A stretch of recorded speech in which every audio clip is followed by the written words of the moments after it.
Okay. Yeah, I'm trying to like work on the YouTube stuff. Okay. Okay, so we are going to somehow yeah, I'm trying to like work on the YouTube stuff. Okay, so I'm going to make so when I start Ugo, okay, let me look for Ugo. I need to make a course. Ugo, make host, confirm. Uh,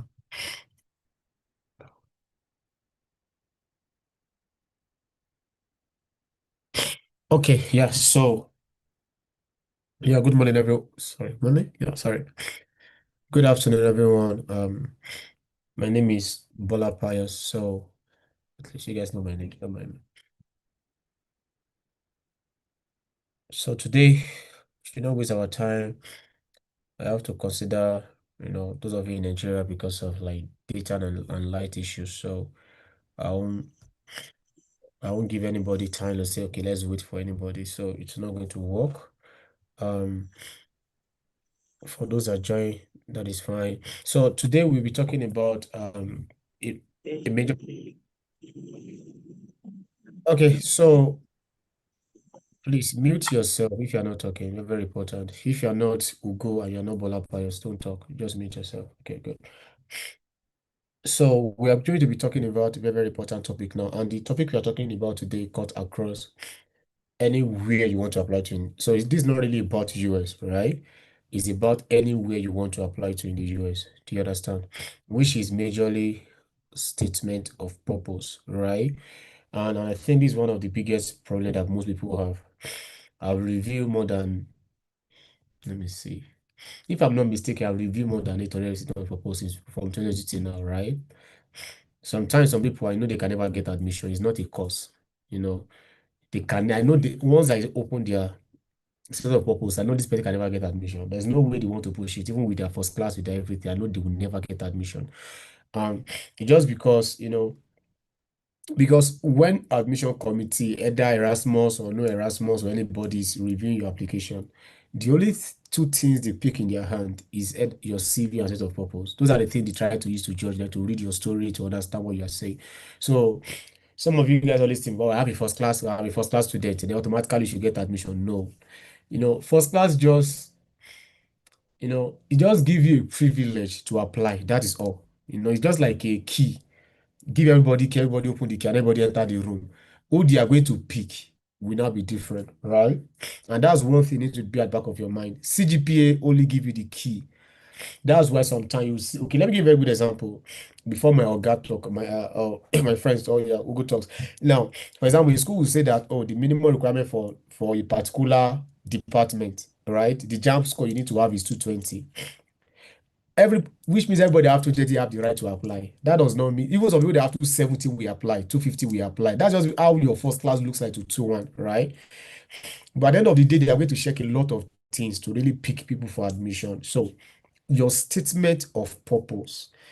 Let me tell you how I used to explain to people. You want to ask a girl out. I will send a message to the girl, a toast, a love letter. The content of it will determine if the girl is going to take you serious or unserious. Or you're going to see, does this even guy make any sense? What this person even say?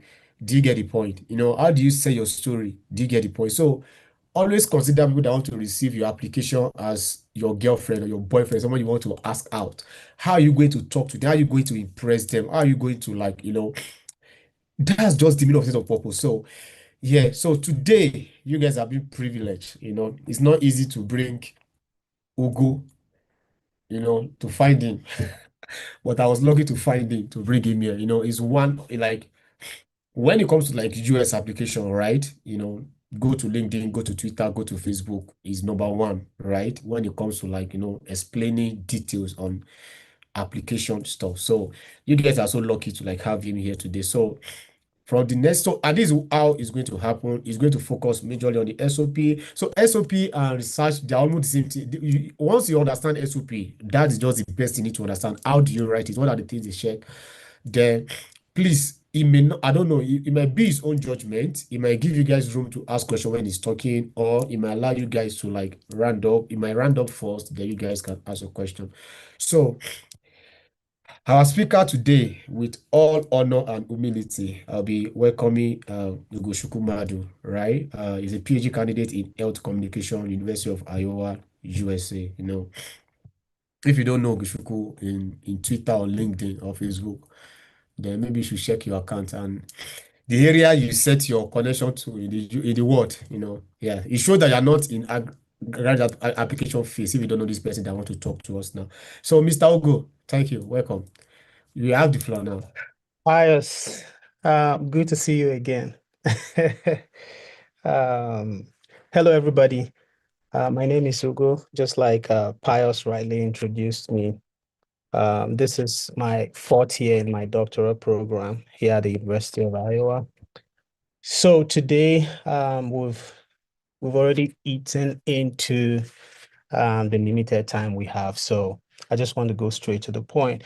This is how it is going to play out. So when I'm done talking on the aspects of grad school application, especially SOP, we will then open up the floor for Q&A. Okay.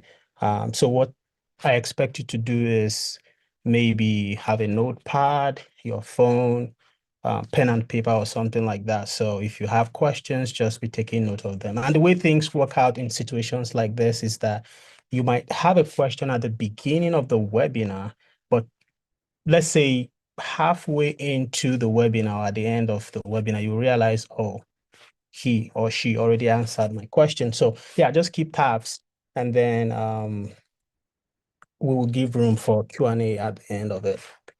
So let me see if I have the permission to share my screen. Yes, you should. You are a co-host. Good. Yeah. Just give me a thumbs up if you can see my screen. Okay. Let me see. Okay. Yeah, I can see your screen. Yeah. Good. So what that means is everyone else can see my screen as well. So I think, I don't know how this works on other people's interface, but I think you could set your Zoom in a way that it spotlights the person who is currently talking. So that way my screen will appear very bold. Okay.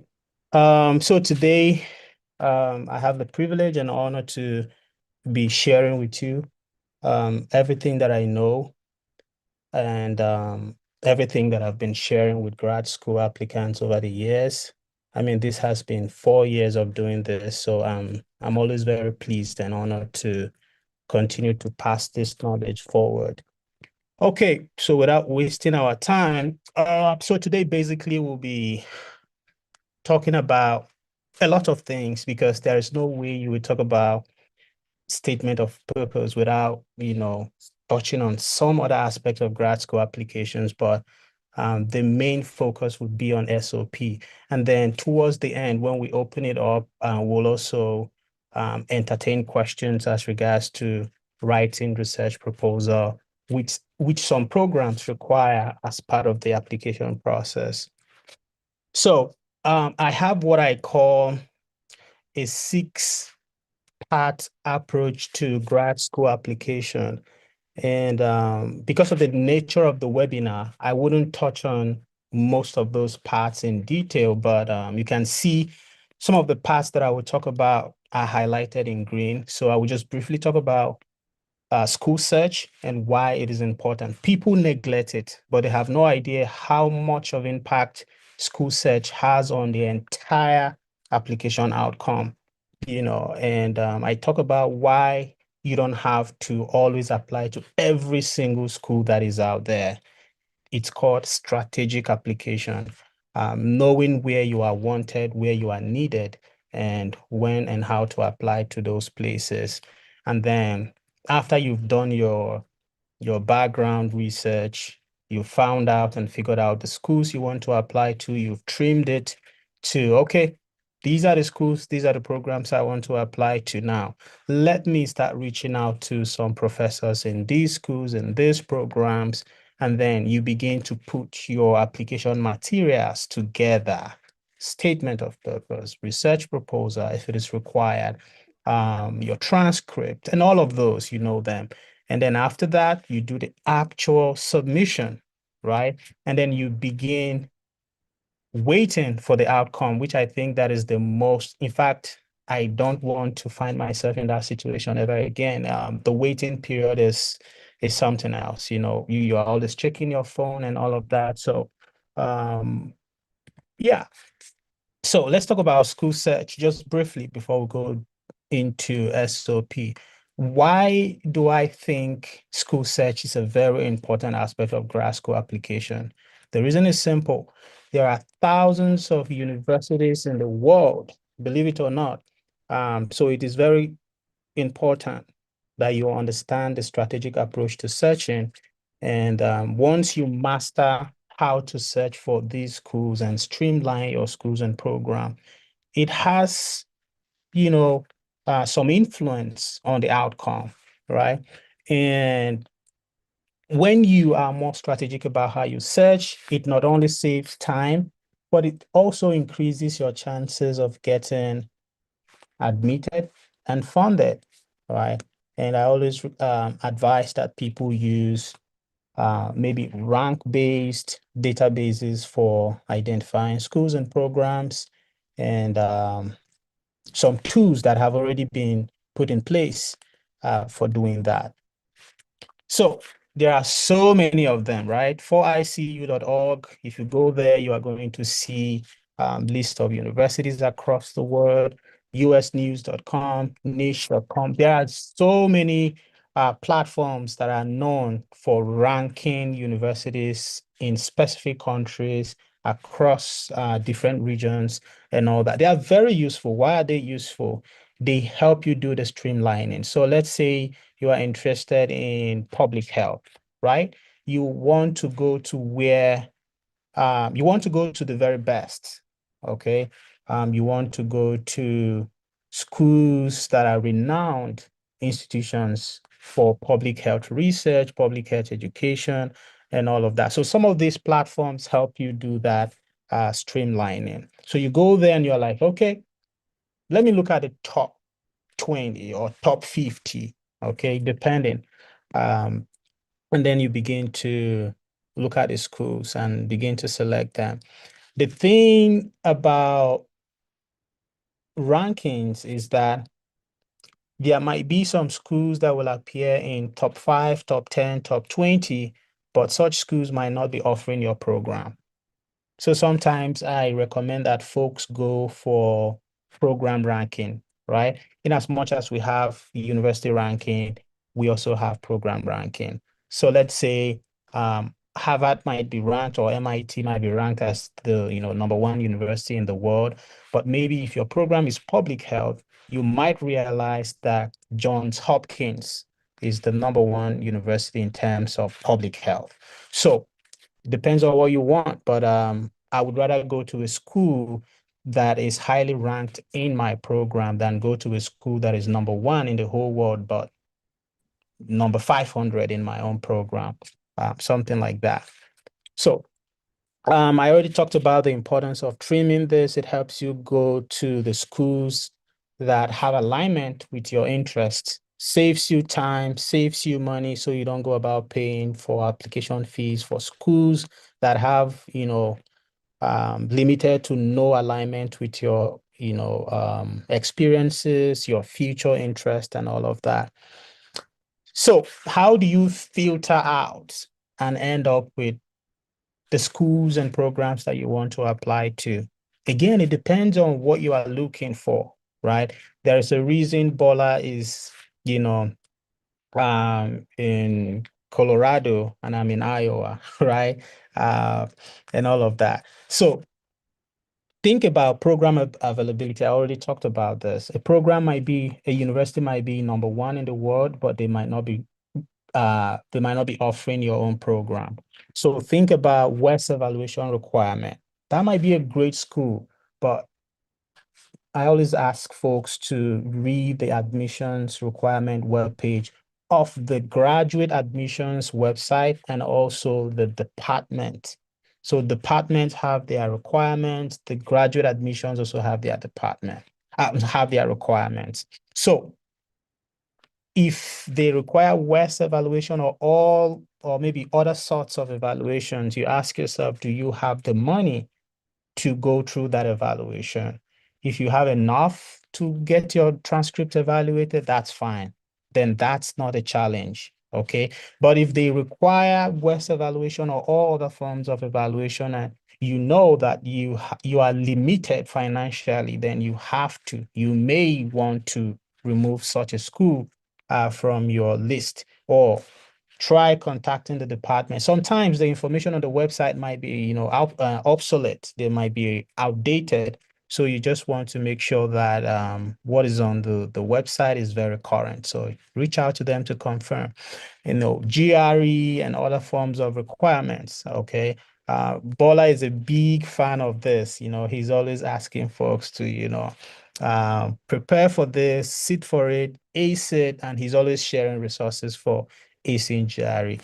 Myself, on the other side, I think I am the opposite. I tell folks that you can actually get admitted without sitting for GRE, without having all of this TOEFL, IELTS, all of these test scores. There are lots of programs and departments that are waiving these things. In fact, schools are gradually phasing them out. Okay. But if you think that would be a challenge to you getting into your dream school and your dream program, then I highly recommend that you do that. Okay. Think about research fit with the faculty. I have seen people get admitted into a program and then within a year or two, they transfer to another university. What's the reason? The reason is they get into the program and then they realize that there is only one person who is doing their kind of research, and that person already has so many advisees that they are supervising, and they cannot take an additional person. Sometimes they advise them to change their area of interest. If they are not interested in changing, then they switch schools. So you want to make sure that that thing that you are interested in doing, especially research-wise, that there are several faculty that are doing that. Okay.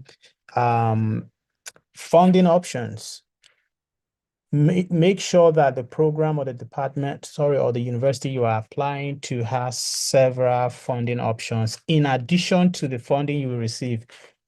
People sometimes think that funding ends with teaching assistantship, research assistantship, administrative assistantship, or other forms of assistantships. No, there are several other funding options that are available within schools.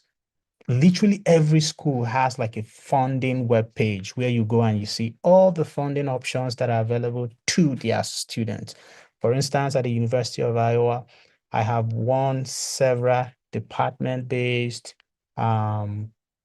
college-based, and university-wide research grants, research fellowships, research awards. So those are things that also, in addition to the funding that you have, support your graduate training. So look out for these things. They help you filter where you end up applying to.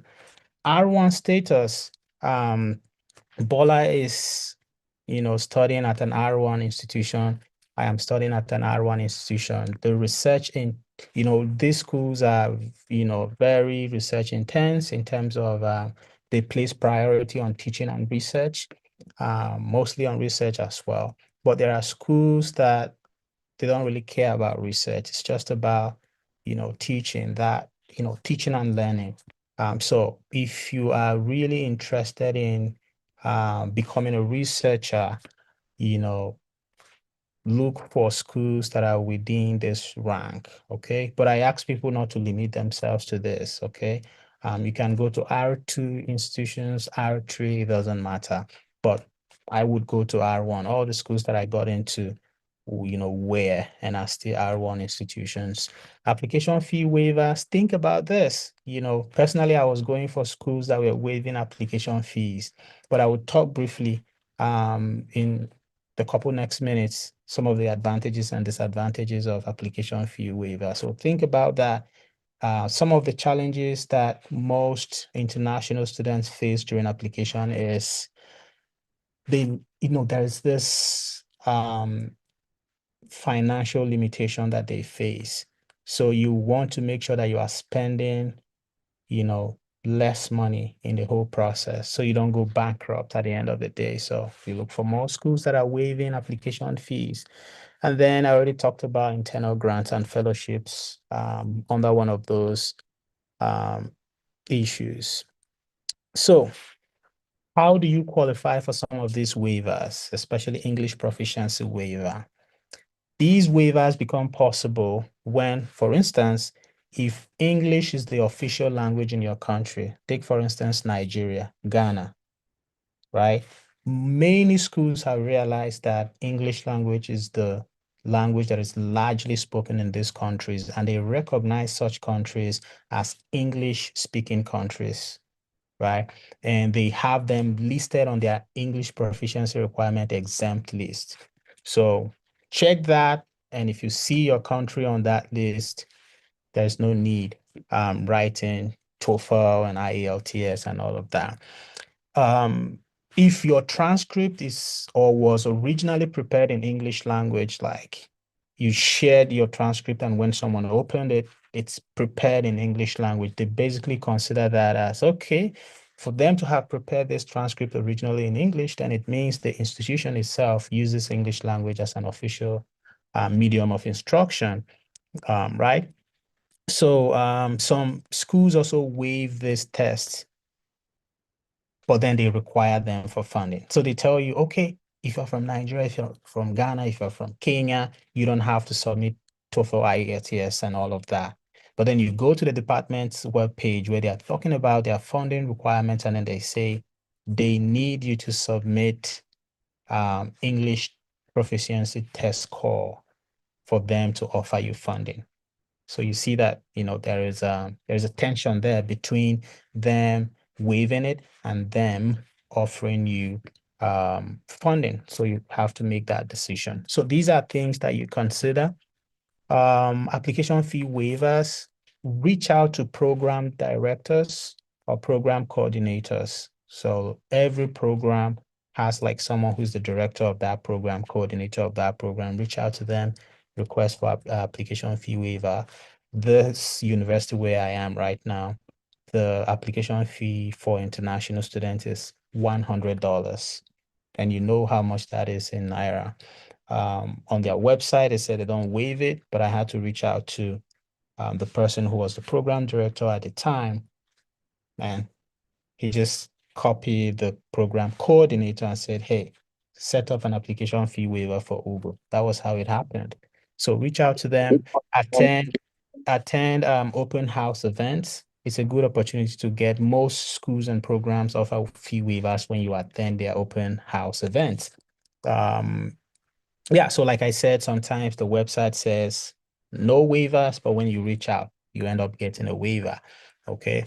And I also want to mention that all my 6 fully funded offers came from universities and programs that waived my application fees, because I've heard people talk about this myth that, oh, if you use an application fee waiver to submit an application, you may likely not get admitted because they will feel like, okay, if you are too broke to pay an application fee, then why should you be coming to grad school?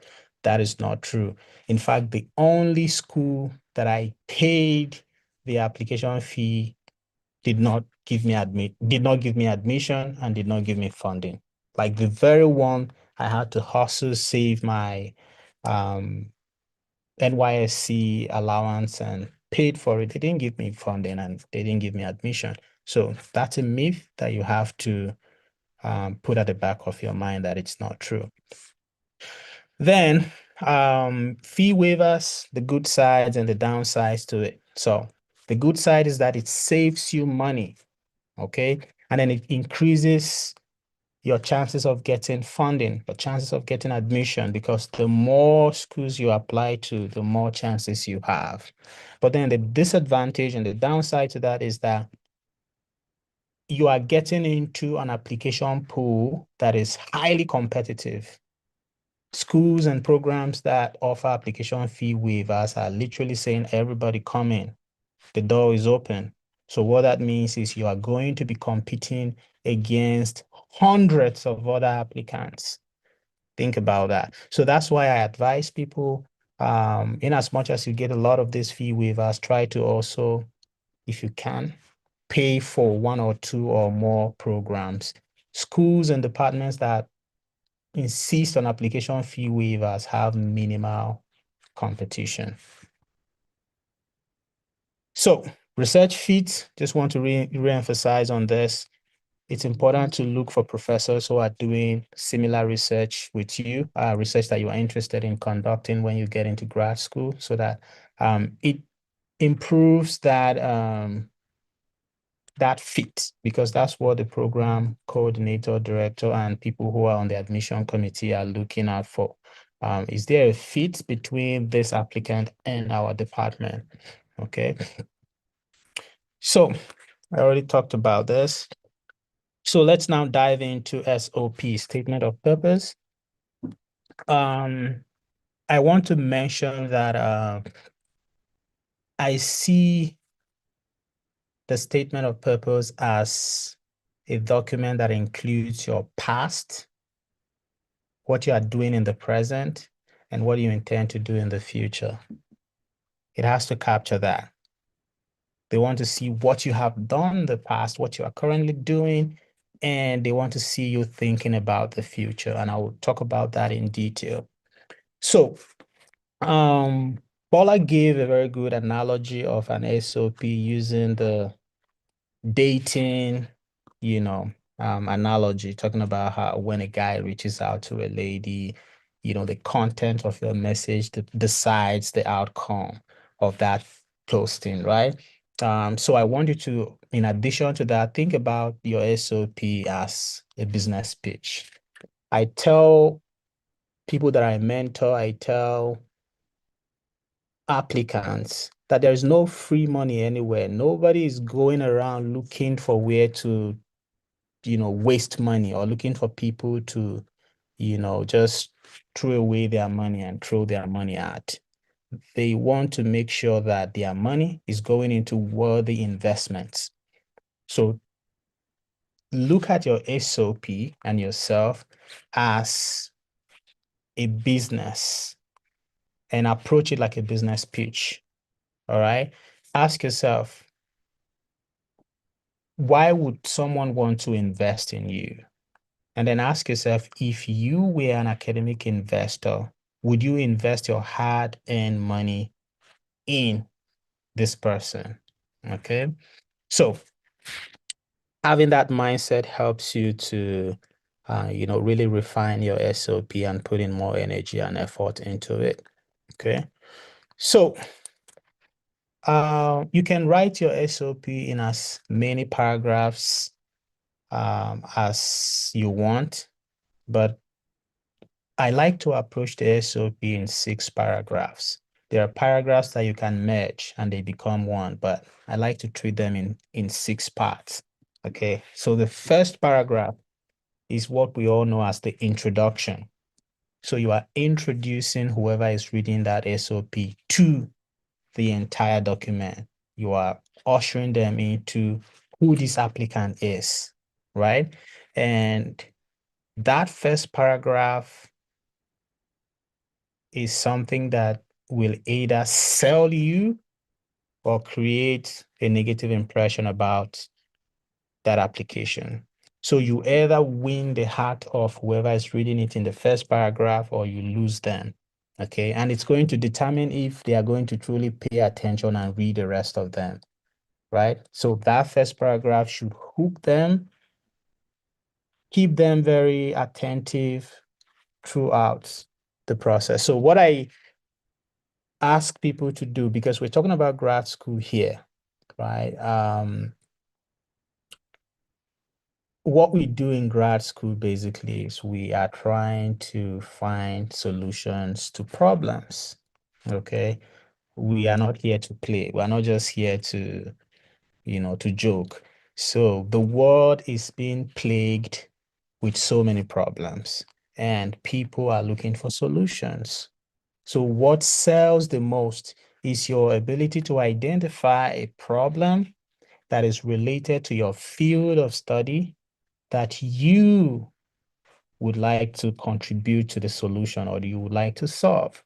So first of all, I want to talk about this popular cliche where people say, ever since I was 2 years old, I've always wanted to be an engineer. I like playing with, the television. I like doing this, and it has become a cliche. People on the admissions committee are tired of seeing that. They are tired of reading that. As a matter of fact, not too many people can remember what they wanted to do at the age of 2, at the age of 5, right? Uh, so instead, identify a problem you would like to solve that you are interested in solving, and then talk about how applying to this program will equip you with all the necessary knowledge, skill set that you need to solve it. So take myself, for instance. In my first paragraph, what I did was I first of all talked about how health misinformation is very prevalent in Nigeria.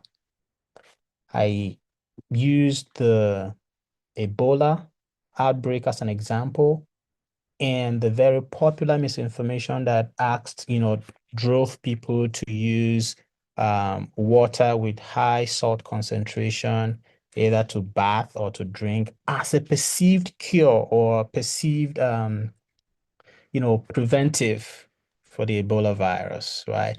And what that led to was that several persons died, especially those who were suffering from hypertension. They died as a result of that high salt intake, right? So I talked about why that is a problem, the problem it has already caused, and why I think this has to be solved, right? This is why I'm applying to this program, with a concentration on health communication and misinformation research to be able to contribute my quota to solving this problem, right?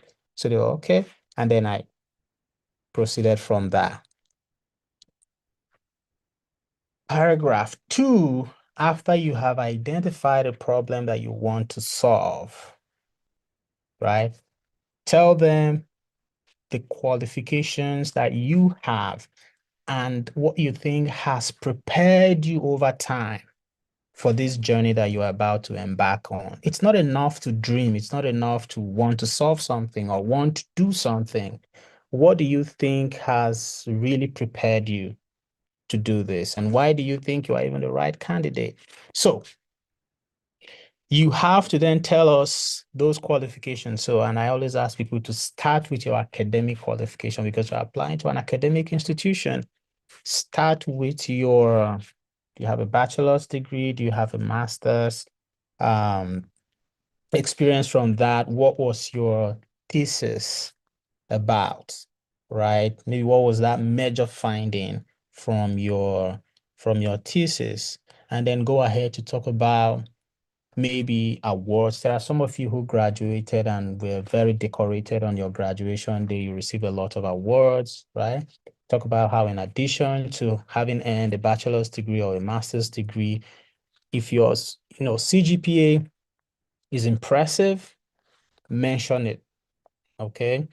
Um, if it's not impressive, usually I advise you look for bracket terms, you know, instead of talking about, let's say, second class, lower division, second class, upper division, maybe place it under what they popularly know here, summa cum laude, magna cum laude, and all of that. And then say, in addition to that, you've received this award, you've done this, you've done this. That is where you reel out all your qualifications and experiences that are including leadership experiences, right? So now you've identified a problem, you've shown preparation and qualification for embarking on this journey.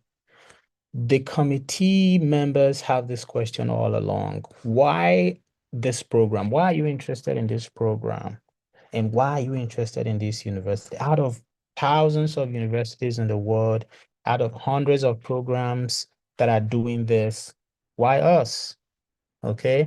So this is where you have to start telling them about the university, right? This is where I ask people to sort of um, poke their ego, massage their ego, a little bit. It's a communication strategy. Okay. If it's a program that is highly ranked, for instance, talk about it. If the university itself is highly ranked, talk about it. If they are nowhere in the top 50, for instance, because there are thousands of universities in the US alone and in the world. So if a university is ranked even in the top 100 out of these thousands, it's a great fit. Okay. So talk about that ranking. Talk about the faculty, highly cited faculties that they have in the program. You won't know this until you go to the program department, the program website, you see the faculty list, and then you look them up on Google search. Internet has made things so easy. You go to Google Scholar, ResearchGate, and you look them up and you see what they are doing, right? So you say, oh, talk about their top rated, top ranked faculty, like professors, right? Talk about how they have world-class learning environment, state-of-the-art research facilities. This works out mostly for people in the hard and core sciences, those doing engineering, chemistry, physics, and talk about the labs that they have and all that. And if the program is interdisciplinary, you won't know until you go to the program website and read about the program. So you pick those things you think make sense to you and you highlight them here. Okay. So I talked about all these things in this paragraph where I try to establish why I am applying to this program and this university. So in paragraph 4, I have already talked about a problem that is making me go to grad school and, get more skill set and knowledge to solve. I've talked about how I'm qualified to solve it. I've talked about, why this program and all that. So now I want to talk about the future. So career and professional goals. Okay. So where do you see yourself? What do you see yourself doing after that program? So after they've admitted you and you've graduated, what do you want to do with this degree? It's similar to what, the visa officers also want to hear from you at some point. So tell them where you see yourself in the future, maybe in the next 3, 5, 10 years, depending on the program you are applying to.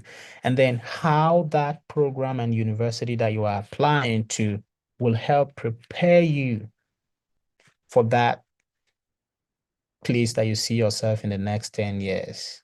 Okay. So it's important they want to know that. They want to know why you think they have everything it takes to make you get there. Okay. Now, it's important. So the SOP is coming to an end, in communication, especially when a page, something is up to a page or two, someone might leave with the last impression and forget about the first impression.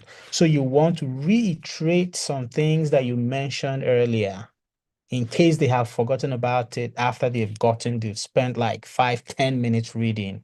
So you want to remind them of things that you mentioned earlier, what you are bringing to the table. So here, leverage your paragraph 2, which is about your qualifications and experiences. You are literally reiterating it. It doesn't have to be long. And I see this as an opportunity for you to do a humble brag. If you don't blow your trumpet, no one else will do that. Okay. So this is where you talk about having achieved this, having received this qualification, having completed a bachelor's degree, having, garnered all of these experiences. you feel that you are a great addition to the program. Okay. This is where you highlight your accomplishments again, right? More like reminding them of what they would miss if they do not admit you and offer you funding. And then lastly, you wrap up and conclude. So you can use this paragraph and this as one, right? Depending on how rich your experiences are. So for me, I had a lot to talk about. So I needed a breathing space for every thing that I was talking about. So um, briefly reemphasize why that problem you identified is really important and urgent, why it requires urgent solution and all that. So wrap it up and talk about how you look forward to resuming in the Adler School of Public Health to learn from the very best and contribute to research in public health, blah, blah, blah. Don't, um, I review SOPs and I see where people, make it look like they are begging to be admitted. Don't do that. And some people try to play the emotional card. They make it look like, please give me this offer. No, just establish your worth, based on what you've done and the richness of what you have identified that you want to do in the future. The department itself knows that no, this is someone we have to admit. Okay. So in the last paragraph or last two paragraphs, you are literally trying to let them know the value that you are potentially bringing to the program and what the program stands to lose if they don't admit you. So I see someone raising his or her hand, but when I'm done, just be noting the questions. When I'm done, we'll go into Q&A and then we'll address all of that. So just a few tips for statement of purpose. Avoid cliches. I had already mentioned this. Oh, ever since I was a child, I had always wanted to be, Abraham Lincoln or, Einstein and all of that. Use SWOT analysis. Those of you who have business major backgrounds, you would know this. Strength, weakness, opportunities, and threats. So it literally just helps you understand the strengths and weaknesses, literally. And then it helps you to sort of, adjust properly.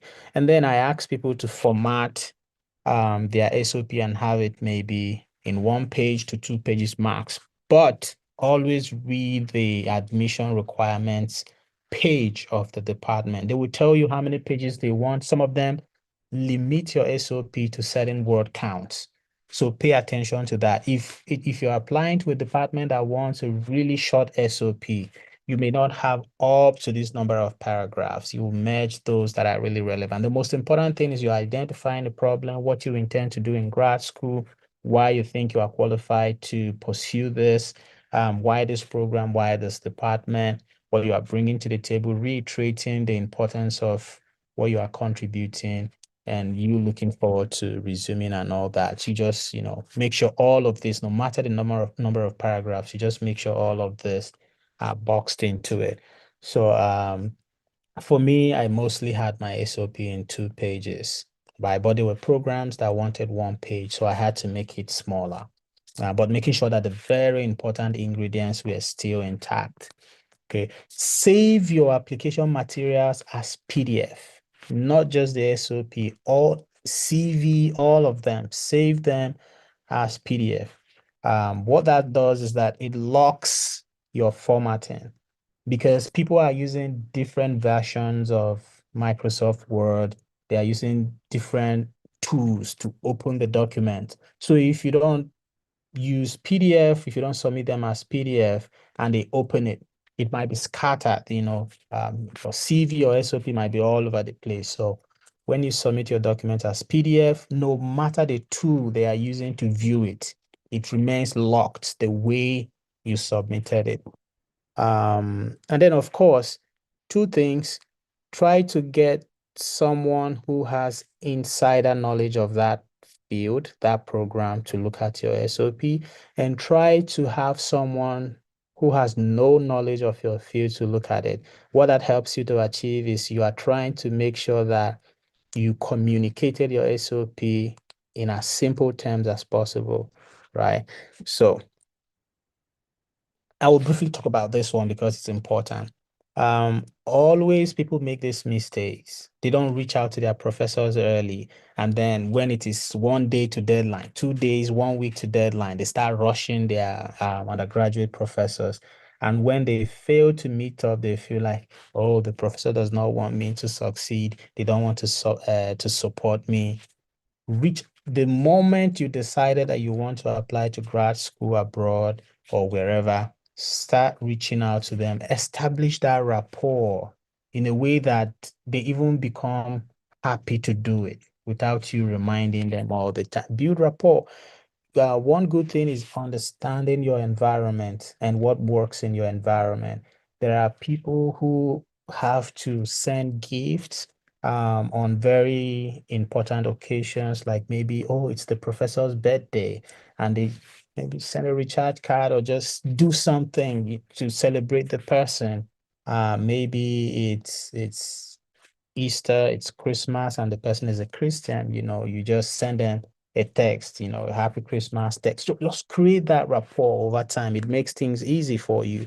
And don't just ask your professor or your undergraduate instructor to write you a recommendation letter. Try to send them your CV.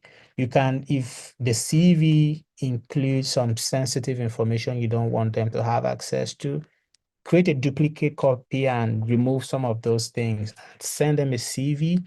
You can also send them a draft letter, right? The draft letter works all the time, meaning you write your recommendation letter and then you send it to them and you're like, you understand how busy they are, that you have a template for them that to make it easy. 9 out of 10, they adopt it. They just go through it to make sure they are not signing their life away, right? So that way it allows you to blow your own trumpet and highlight all of your accomplishments, So let them have a CV too. Some of you have graduated a long time ago, or you graduated just recently, but maybe some of the professors don't really know you apart from maybe that you graduated with a first class, you know. A strong recommendation letter is one that is really rich in a lot of details. So they don't just have to write, oh, he graduated with first class and what else? They have to attest to several things, and showing them a copy of your CV and maybe giving them a draft of, your recommendation letter helps them to come up with something really strong. They might not adopt the draft you send them, but looking at the draft, we give them insights into what to include. Okay. Yeah. And then last slide that I have for you, always review all your requirements before hitting the submit button. Um, Make sure that you double check everything. Some people get rejected not because they are not qualified, but because they didn't pay close attention to some tiny details, right? Um, Make sure that you just go back, check, and make sure that you attached all the required document, your SOP, your CV, your transcript, your recommendation letters. There are scholarships that even require you to upload your recommendation letters by yourself.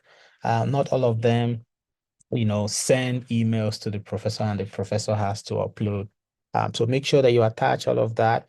And if some programs ask for sample, what is it called? Writing sample, most of the times it's optional, but try to add it. Anything that is optional, when you do it, it increases your chances, right? And a writing sample here can be maybe a smaller version of your thesis or a project that you've been working on, or even a research proposal.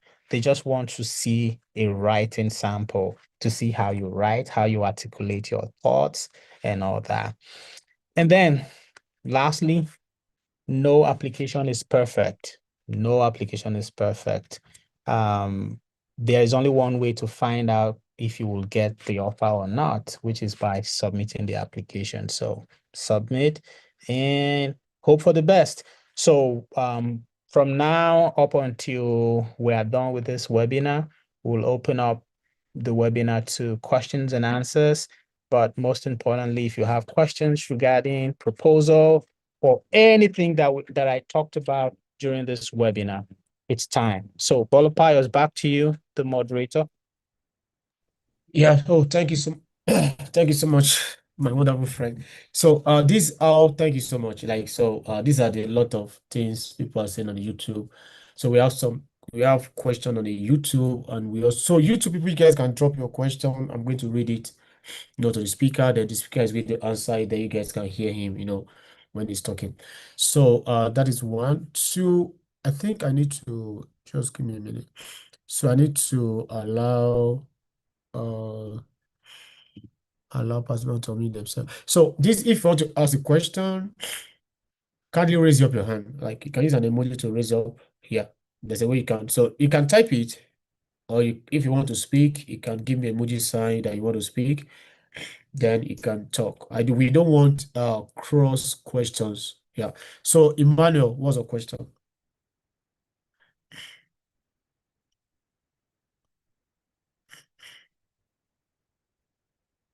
Emmanuel, you can unmute yourself. Wait, Faith, unmute yourself, Faith. All And that's right, your question. You're welcome. thank you so much for this session, Mr. Ugo. So, I have just a quick question. You did mention something with regards to open house events, increasing your chances of getting a waiver, if I remember correctly. So, is it like an open day event whereby like you attend and like the university kind of brief you about what they do, or what is it exactly? Yeah. Okay, it looks like you have a Okay. second question. So ask the second question. Okay. And so with regards to research proposal submission, yeah, do I need to, okay, say for instance, I am interested in cancer research and stuff. Do I and okay, and I'm looking for professors. I and okay, I don't know how to put it in words correctly, but they, assuming they have like a particular topic. I don't know what it looks like. I don't know how it works. But do they usually have like a state out topic that they are working with, or like they have a general field, like as long as you're interested in it, let's say like oncology in general. Great questions. I think you perfectly describe what an open house event is. So it's basically, those events where the department or university admissions office invites students to come learn about the program, to come learn about the university and programs they offer at their university. Some of them even attach it and say, if you attend, you qualify to get an application fee waiver. Not all of them. It doesn't mean automatic qualification for waiver, but most schools that I know do that. And the only way to know that they have an upcoming open house event is by visiting the website, visiting the graduate admissions website, or the website of the program that you are interested in, and reading about the admissions. Usually on that page, if they have an upcoming event, they will attach it there. So yeah, that's what an open house event is about. Then the proposal, especially when you want to work with a professor, programs, departments, universities work in different ways, but certain things are similar. For instance, if you're interested in a specific research topic, there are a lot of professors who are doing cancer research, for instance. Let's say you are interested in public health and your area of interest is cancer. You can, maybe after identifying the programs or the schools you want to apply to, you can then look at the faculty webpage. They always have where they list their professors in the department. So sometimes they include brief descriptions of each professor's area of interest. They'll just say, oh, this is Professor David Scott. He's interested in doing cancer research specifically, and then they go ahead to mention maybe the specific aspect of cancer that they are interested in. It's always on the faculty website, or some faculty that have funding, that have received, grants.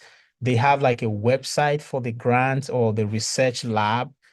Here at the university where I am, I have a friend who works in the, yeah, they have a lab. So that lab is very large. They have undergraduates in the lab, they have masters, they have PhD students in that lab, and they have what they are working on. Every year they have something that they are working on, and they have a website for the lab, right? So if you do thorough background research about the professor, you are going to find their affiliation with that lab, and you will see what their research agenda, research goal, research priority is. So you have to, and you want to make sure that you are tailoring your proposal in relation to that thing that the professor is interested in and their lab is interested in. And of course, because there are different approaches that labs and programs and professors approach this, I will allow Bola to also share insights on this before we open it up to the next person who wants to ask a question. All right, thank you so much. I really appreciate. Yeah.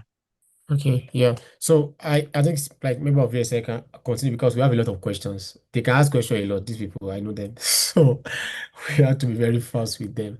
So Len, you can chat me up, Len. We can ask your question there. So Johnson, what's your question?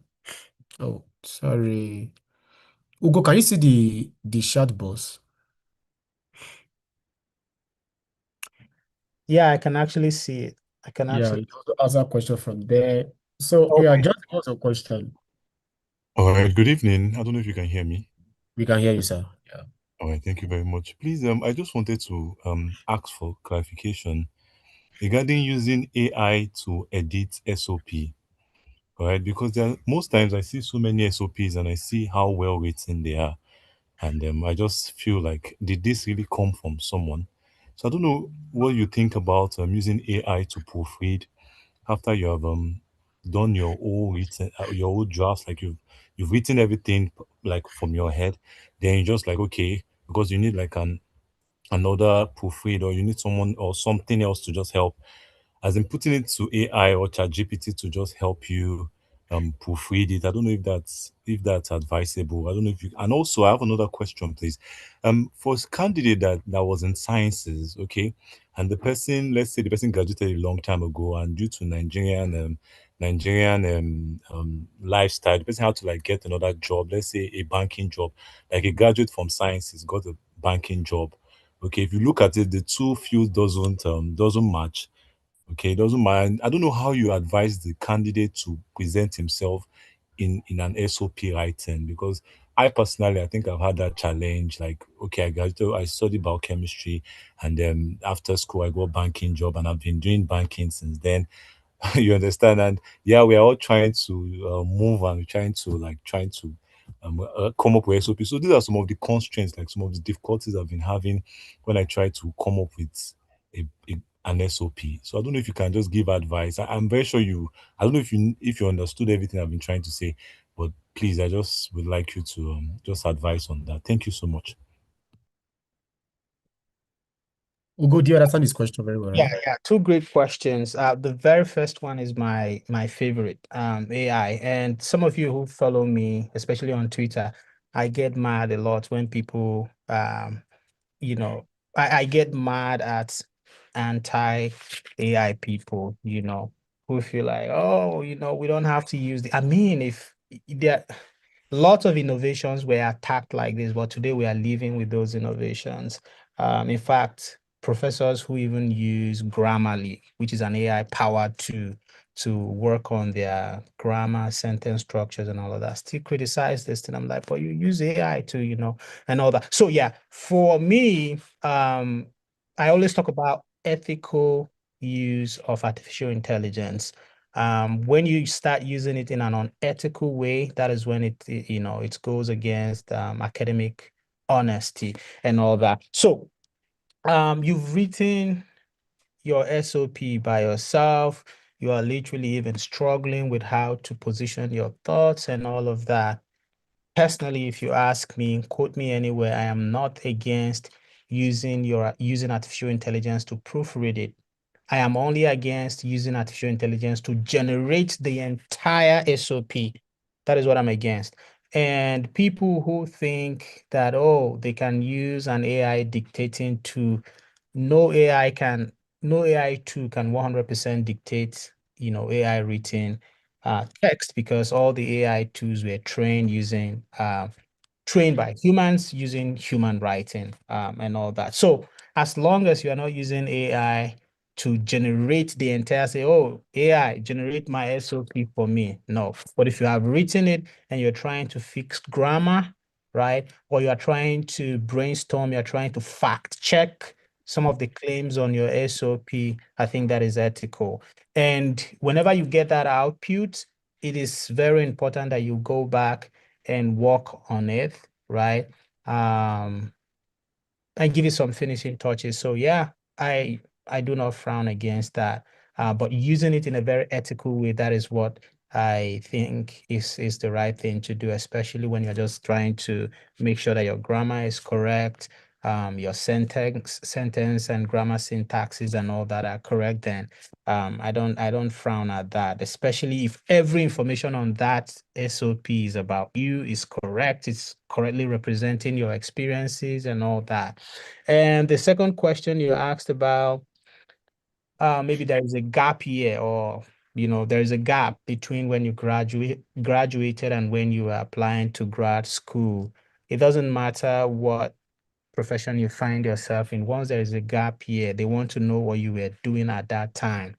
So let's say you graduated from a biochemistry program, you went into the banking sector, you worked for some time. It is important to talk about it.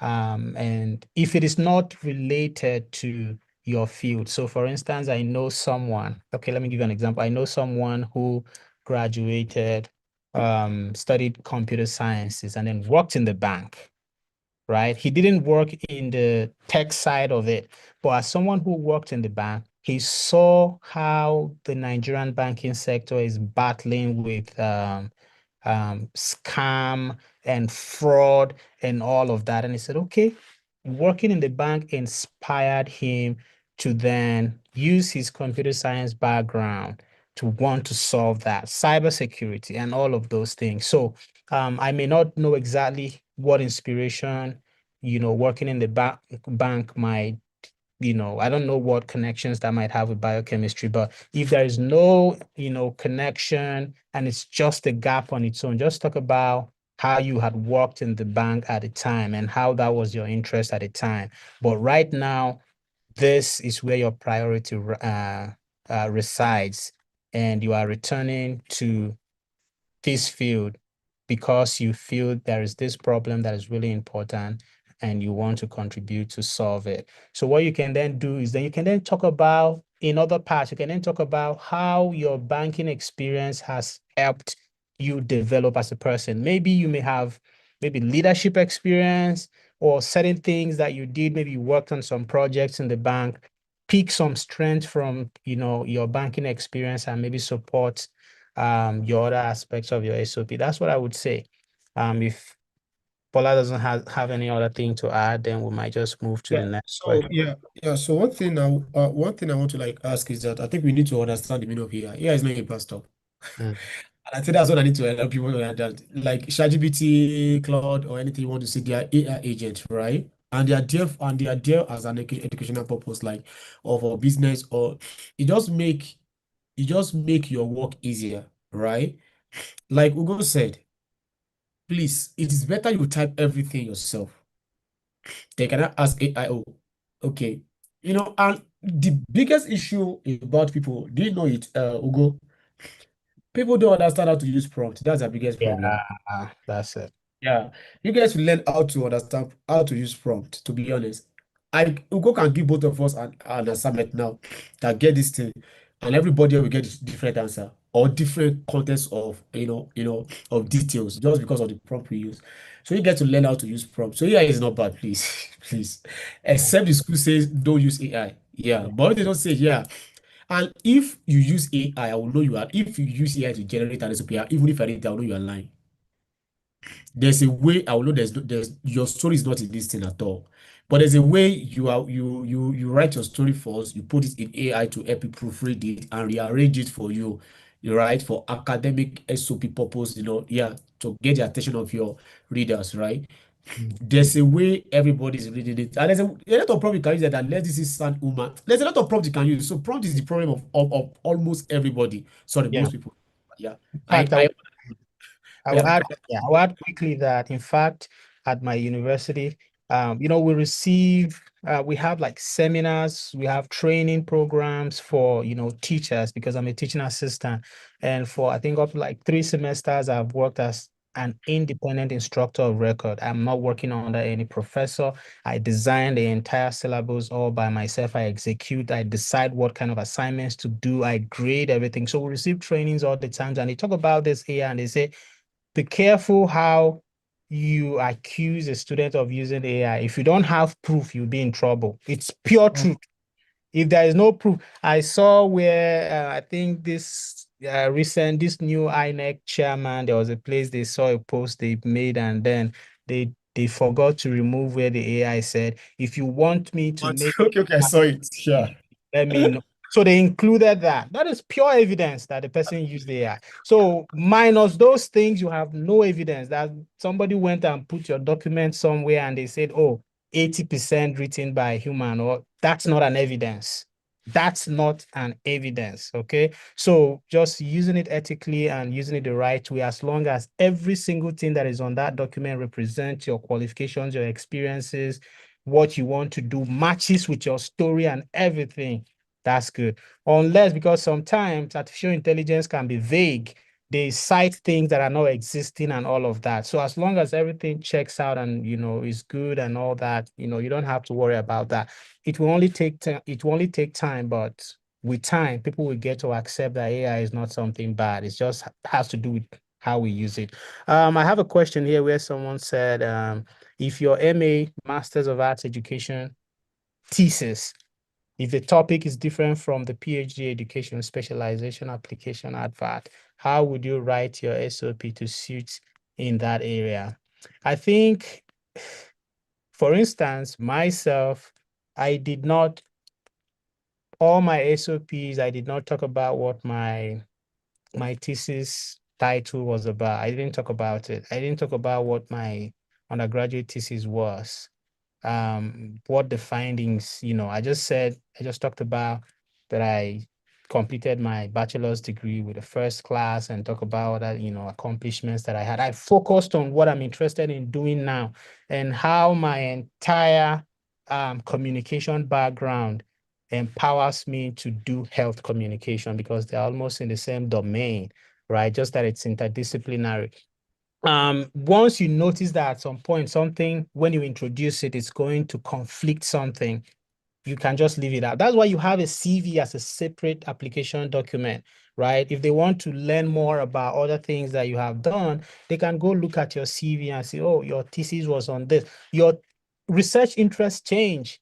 I mean, just last week, we had a professor in my field that is, I think the person is now like, at some point, he was the chair of ICA, International Communication Association. That's like the biggest communication association in the whole world. Visited us. He has been a professor for decades. He said, yeah, people's research interests change over time. He was a visiting scholar and people asked him that, yeah, people's research interests change over time. So it's okay for you to have worked on something different in your undergraduate program and now wants to do something separate for your graduate program. It's okay. Just don't introduce it in a way that it conflicts or causes confusion. That's what I would say.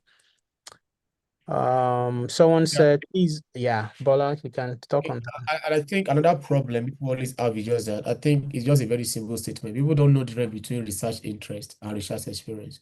And when you Mm, are writing an SOP, you are dealing with your research interest. For example, now me now, right? In undergrad, I did mechanical engineering in UI.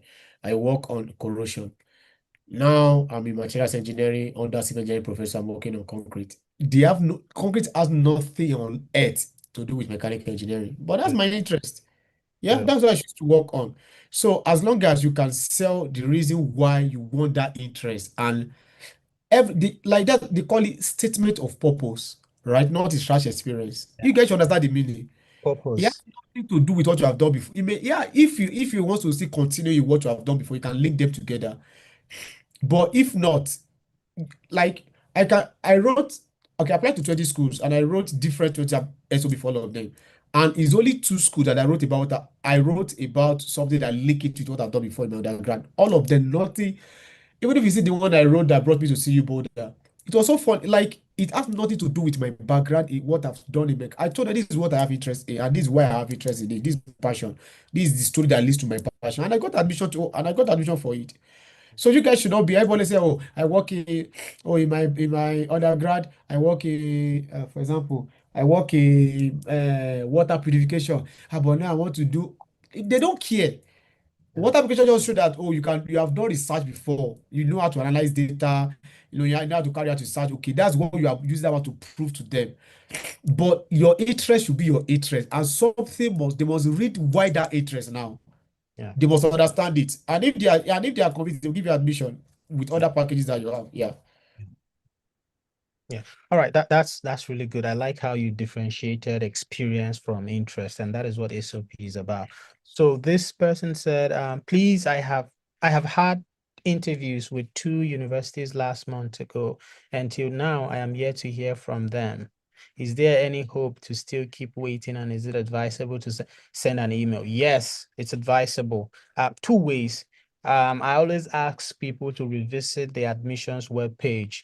Some programs will mention that we will be sending out admission offers or admission notifications in April or in early May, mid-May, whatever. So if they have already stated on the website when you should anticipate a feedback, be patient and wait for that time.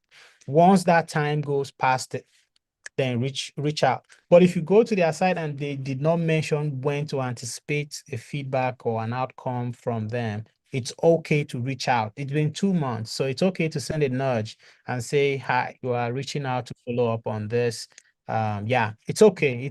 I approve of that. You can reach out. Yeah. And then this person There's a said, okay, yeah. There's a question on YouTube, right? mm, Let me see if I get it right. The person said that what if your thesis does not relate directly to what you're applying for? Yeah, I think we have answered that question. yeah, Yeah. yeah, Yeah. yeah. So this one said also that good evening. What if your transcript is just graded as pass or fail? Those are the medical people. Yes. So yeah. So Ade, please just use words. Words will help you to convert it. Yeah. Words will help you to take it to 4.0. I have a bad grade for my thesis. Then this tends to affect my application. How do I show admission company that I'm a good at academic research? Okay, I said I will go. Someone that has like two. Uh, that's Mm, so I think the specific grade you had in your thesis, I think it's important, but I don't place a lot of value on that. I think that the holistic evaluation is what makes sense, and that is how admissions committees approach evaluations. Like they look at everything holistically, and that was why Bola mentioned at the beginning of the webinar that having a first class or a very high CGPA is not an automatic guarantee for funding, because there are several other things that they look out for. So to me, I wouldn't see a low grade for my thesis as a disadvantage, because, well, for me, I had research experience, right? I had published, I had worked with professors, and all that. So I had that to show as evidence that I know how to conceptualize, I know how to ask research questions, I know how to hypothesize, and all of that. I know how to collect data, I know how to analyze data, which is already an evidence, right, that I showed using my writing sample, that I can do research, right? So to me, I don't see that as a problem. But if the overall GPA is low, Bola, what do you have to say? Okay, thank you. So this is my own advice, right? Really more you need to have to apply to school in the most places in the world, especially if you're looking for fund is 3.0 over 4.0. That's like having a 2-1 in Nigeria or 3.8 in Nigeria or 3.7 years in Nigeria. I don't really know the range of 2-1 in Nigeria. Yeah. At least having the range of 2-1. So I always advise people if your CGPA is very low, please try to do masters and make sure you have a very perfect CGPA or very good CGPA in your masters. You cannot find a lot of judgment to now balance it that okay, fine, yeah. But it will be very tough. I would like to. Do you know how many competition people have a Western country for application? You are competing with a lot of people. And okay, let's assume other people apply to a school now. Out of that 100, I'm so sure 40 will be first class. I'm 100% sure 40 will be first class from their country, not Nigeria, from their country. At least maybe 20 or 10 we have publication and citation that show that they have done something before. Hey, and at the end of the day, the school want to pick 5 people. How do you want to justify your tutu? So that's just the basic, sense about it. Do you get? Yeah. To me, just if you have it in your undergrad, I know that to yourself that is very low. Go and do masters in Nigeria or your country. Have a good result in your masters. There's a way people I've seen someone that have 4.7 in their masters, but he has 2.2 in his BSc, and he got 3 admission for his chemistry PhD in the US. Yeah, so that would be my own advice. Yeah. Yeah, something else that I would add is that I just want to pick on something. That CGPA is just one aspect of the whole thing. They are looking out for several other things. You know that in research, there is independent research, like solo publications. We also have collaborative projects. That when you see a publication that has several co-authors, even if it's one co-author. So having leadership experience, for instance, shows that you will be able to lead a project, right? And having executed certain projects on your own shows that you have that sense of independence to work on something from start to finish all by yourself. So what I usually ask folks who have low CGPA to do is try to strengthen other aspects of the admission requirements, like build a very strong CV, right? So that when they look at your CV, they'll be impressed that, okay, it is true, this person has a low CGPA, but man, they've done a lot, they've accomplished a lot in other areas. Then they will be questioning them, they will be asking this one question: why does this guy have a low CGPA? You might want to explain there are people who were going through adversaries, who were facing challenges as undergraduate or maybe during their masters. Some people lost their parents, they were demoralized, they were, having mental health issues. So there might be a reason for your low CGPA. You might talk about challenges having to fend for yourself, having to work at the same time and go to school at the same time, how that impacted your CGPA, and that you are confident that getting a fully funded offer that will take care of those needs and not allow you to go and be hustling side gigs will now allow you to concentrate on your education for your master's or PhD. There are people who are able to convince the admissions committee like that. So you can make that attempt as well. And you can also take the route of enrolling in a master's program. Publish, right? If you know a professor who is actively publishing, work with them, help them collect data, help them analyze data, work with them, gain experience. Even if it's for you to be the last author, whatever it's going to take, gain experience that will show that, okay, at one point of my, undergraduate studies, I did poorly in my CGPA, but this was the reason I did poorly. But now I have put in efforts to improve. Some people, it works for them. Next question. Someone said, if someone checks out a professor and his or her research interest, is it advisable to code email them, or we can just speak to the program coordinator? cold email them.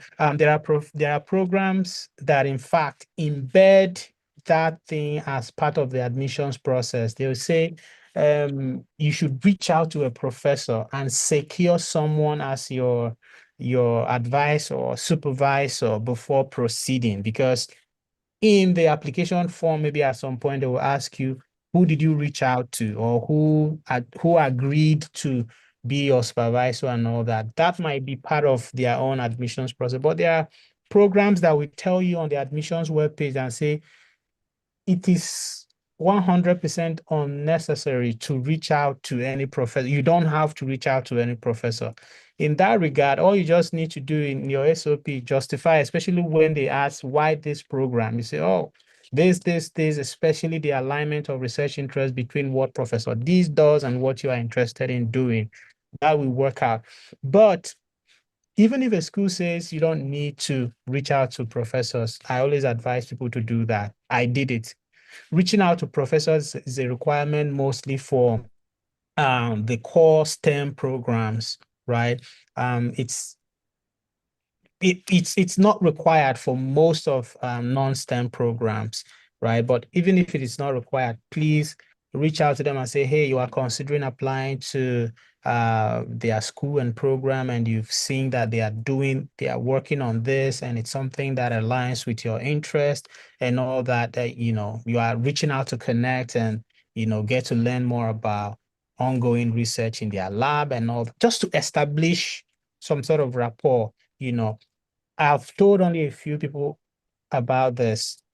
One of the professors I reached out to in 2021, that is in the build up to 2022 admissions, I kept reaching out to this professor to the extent that I established rapport. Sometimes when the professor sees news about Nigeria, he would just email me and say, hey, Ugo, hope you are safe and all that, In fact, at some point, he asked for my SOP and reviewed my SOP.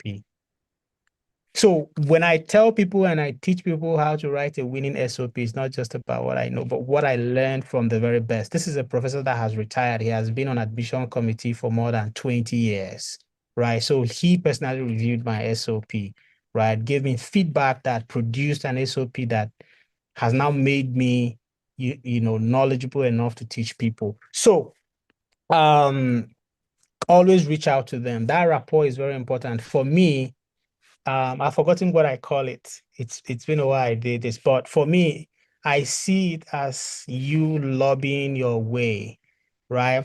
That familiarity has something it does, believe it or not.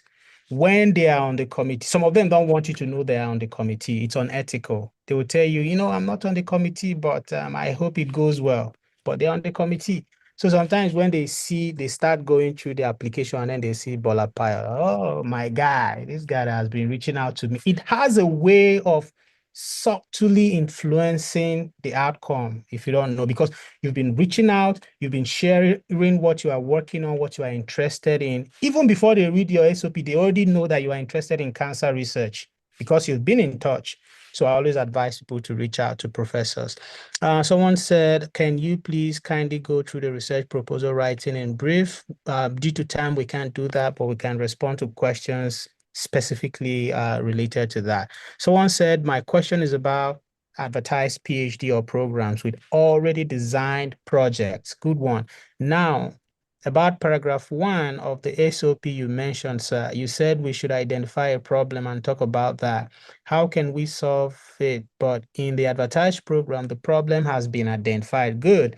So how do we adapt it, i.e. the lab's problem in paragraph 1?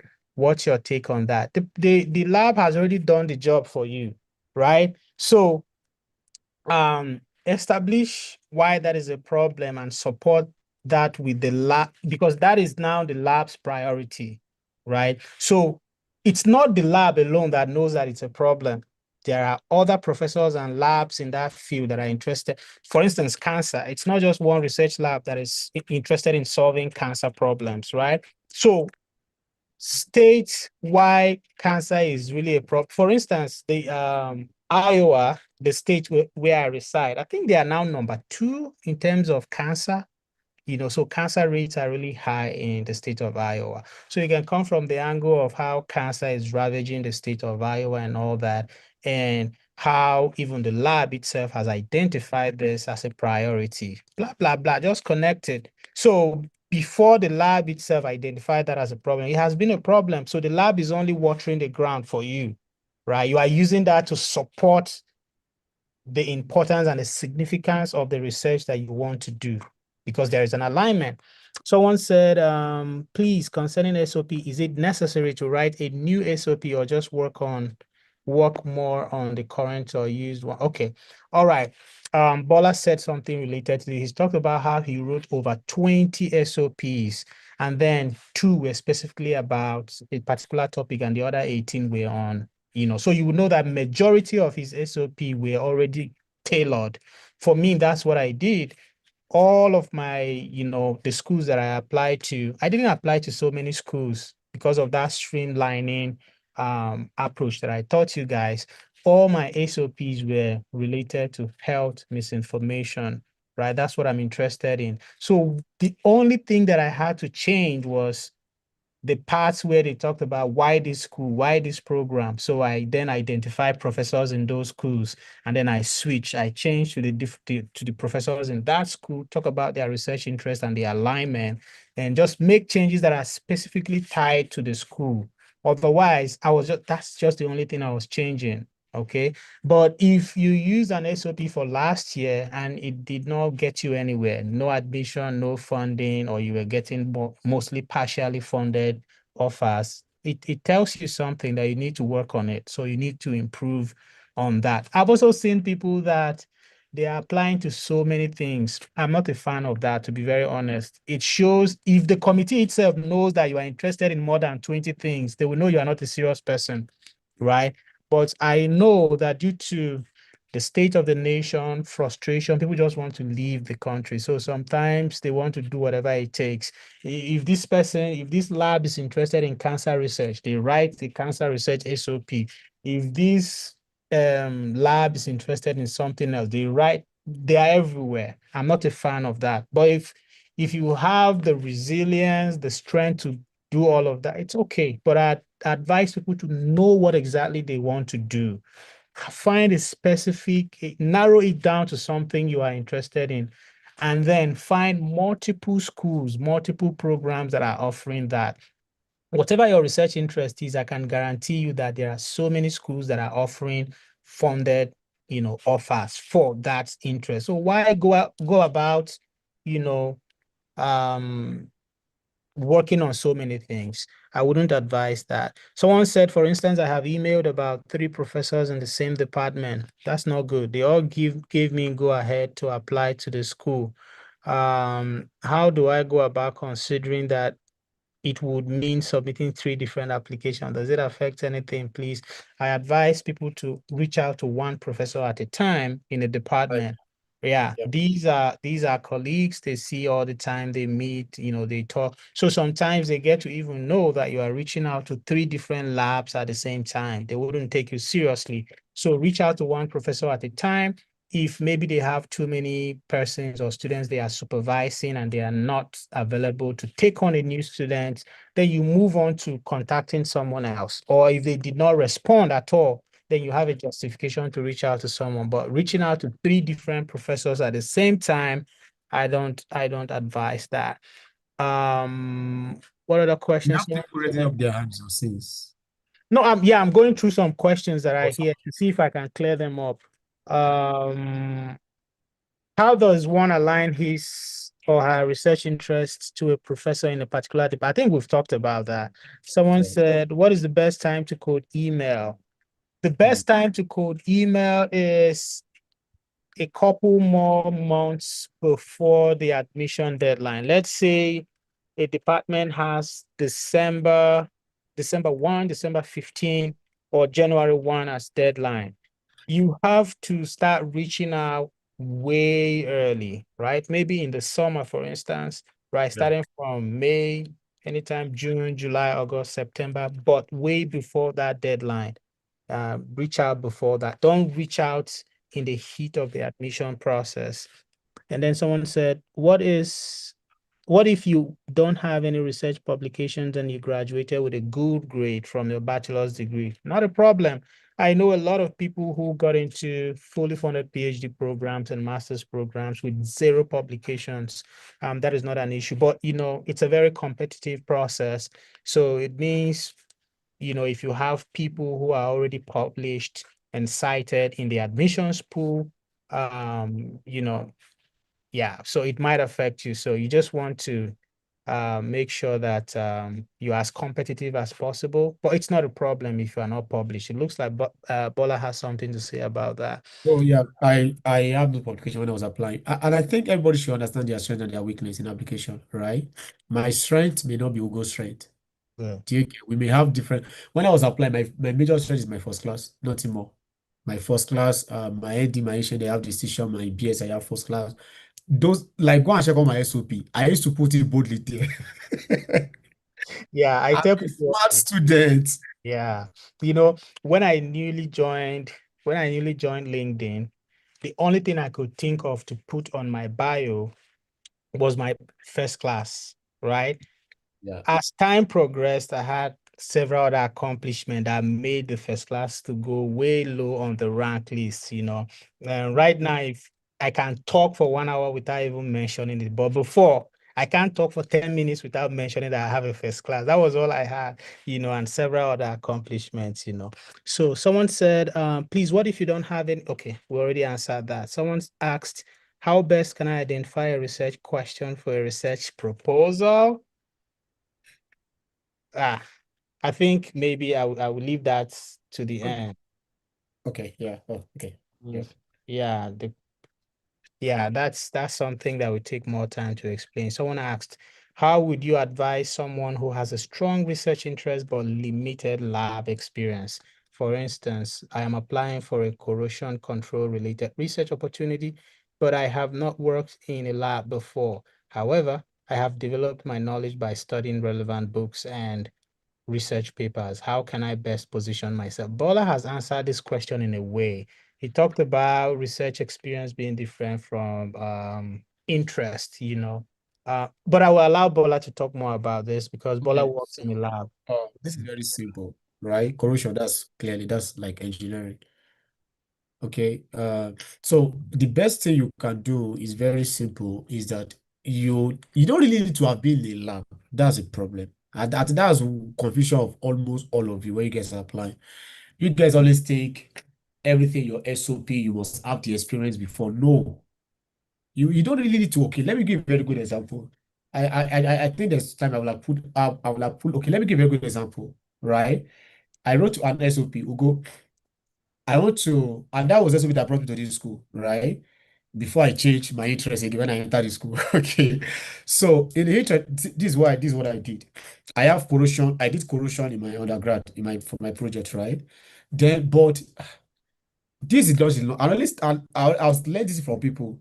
Try to apply to a research area that they have more professors or Mm, they have more funding. Very, very important. mm, Don't pick a research area that they have two professors, and if when you check their page, they have not been doing anything innovative, like maybe the last 2 years, there's no publication, means that they may not have funding. Then I said something, I said, okay, fine. Why did I have this? What made me have interest in barbiturates? That I have a friend that's a doctor, right? There's one time I went to his hospital in Akure where he was doing his asthma related. They lost a patient who go, and the guy was telling me that the way we are even losing patients nowadays in Nigeria. If can we have something to replace their organ? That was his guy's statement. Do you get? Then I thought to myself, okay, fine. I know that time, for like, I thought, okay, fine. Oh, let me go for materials engineering, right? Where I can, develop artificial organ for human implant. okay. Bro, I can say the test of people go. That's what I put in my first paragraph. To be honest, that was the story I put in my first paragraph. What I'm saying, And I got admission. Bola identified the problem and he pushed it on Yes. the first paragraph. It's very important. That is what we catch, their attention and all that. Yeah. And I got the admission. I don't even know what is about myself. I've never seen before in my life. And I got the admission. Yeah. And I can tell you, most of the students, that I have, especially Nigerian students, that are in chemistry that are doing physics related programs, that are an engineer. Most of them never worked in labs. Like this school was like the place that introduced them to lab. Yeah, and all of that. So like Bola said, you don't have to have an experience working in a lab before. So if someone is here that wants to, so I've read a lot from the, what is it called? The box, the chat box or text box or whatever it's called. So Bola, pick some persons whose hands are up. So Let's we see. have Queen Shuk. So no, sorry, we have Queen Shuk. Sorry, it is Shuk. Sorry, I'm so Shuku. Yeah, Wait, Queen wait, Shuku. wait. Oh, good. Chuku had a lot of questions in the chat, so maybe this would be an opportunity for her to then say it orally. Yeah. Are you still around? Yeah, should be around Yes, for us to I'm raise her here. hand. Hi. Yeah. Yep. Thank you so much. My questions were about how to structure because SOPs are supposed to be tailored to the program you're applying for. And the issue I'm having is the program I'm applying for is in the humanities, but then it's very specialized. So I can't find it in like every school and like finding potential PIs who are doing their research in it, they're very few. So that already narrows what is a very competitive space. And that's the issue that I'm having. And so I don't know how to, because I'm considering applying for PhDs in interdisciplinary studies. And I don't know if that's a feasible pathway or like just continue with the very narrow field that I have and how to structure like SOPs for interdisciplinary studies if that's advisable. That's one side of the question. And then the second side was I did find some schools that had the programs that I can apply for. And in those schools, they run them on cycles or they only accept applications from people already doing their masters. And so I was wondering how to apply for those as somebody who is already getting my masters. Like, so they want applications from people who are master students within their school, and that's the only way to get the PhD, or they are going to close it by the next cycle. And so I don't know, like I'm doing my masters. How do I like structure my applications for that? Do I apply for the masters or like how does that work? So yes, those are my questions. Sorry if there are lots. Okay. Good question. So from what I understood from especially the first question is that your research interest is somewhat niche. Like it's not so many programs are offering that. And when you say PhD in interdisciplinary studies, I'm glad I finally found someone who is interested in that. I want to also learn from that because, for instance, I am doing an interdisciplinary program, right? There is a communication side to it. There's a public health side to it. I'm done taking coursework, but I used to take coursework in the College of Public Health, take coursework in my own program. And I think that's what makes a research interest multidisciplinary or interdisciplinary, right? So, but when a program itself is titled interdisciplinary studies, Bola, Yeah. when a program is titled PhD in interdisciplinary studies, like the way we have PhD in mechanical engineering and they say PhD in interdisciplinary program, what exactly are they doing there? So what they are doing here is that, like, for example, now you can be within two departments. Mm-hmm. Now you are in communication health, right? Or health communication. Yeah, I'm in So communication and yeah, health. just as you are not doing interdisciplinary stuff, it means that because of what you are doing that PhD, you might be working with a professor in the Department of Public Health, Mm-hmm. also Department of Communication. You will be Yes. between both of them. Yeah. Yeah. So for example, my department, sorry, like my class that I'm doing in CU Boulder is a program, it's not a department. So 10 departments comes together to form the program. So Okay. that's why they call it an interdisciplinary program. So which means, for example, now you can call me when you come into the program, you have the right to choose your advisor within the 10 departments. Okay. Yeah, so Okay. that's just being observed sometimes. Yeah. So something I would say is that most of the times when students reach out to me and say, I am struggling finding programs or departments that offer this. Bola, whenever I take out time to search, I find more. Wow. Are you Yeah, serious? yeah. Whenever I take my time to search, I find more. So sometimes just like what's trending on Twitter and some social media platform, they will say skill issue, you Mm. know. I see a skill issue. I don't know how you've searched, how far you've searched, but I think if you search more, you would find something. Something I would do is this is something. So Bola would be the liaison between you and I. I will try to do some search myself and see if I can find more and send across to you. But I really don't, because I feel like we have too many universities in the world to say that you are struggling to find where to apply to. The second question where you talked about they're admitting people who are already doing master. If they are only admitting students who are in their master's program, that already disqualifies you. It means you can't get in, right?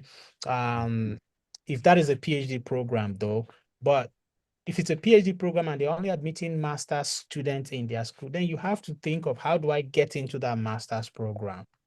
Then if you are really interested in PhD, you have to step it down. Say, okay, for this school, let me apply to a master's program so that through that, their master's program, I can get into their PhD program, right? If I understood your question, right, that is how I would approach it. But otherwise, then it means you are disqualified. You have to think of somewhere else to submit your applications to. And if you're already doing your master's, I'm looking at my frame on Zoom, and at some point it froze. I don't know if that affected how you heard me. Bola, did you stop hearing me at some point? No, oh, I cannot. No, you. Okay, okay, all right. So there are, in fact, if you are already in a master's program, it's advantageous to you because schools, especially in the West, are so flexible that if you are currently in the master's program and you know that you will complete that master's program by the time you'll be resuming the PhD program, it's an advantage, even though you've not completed it.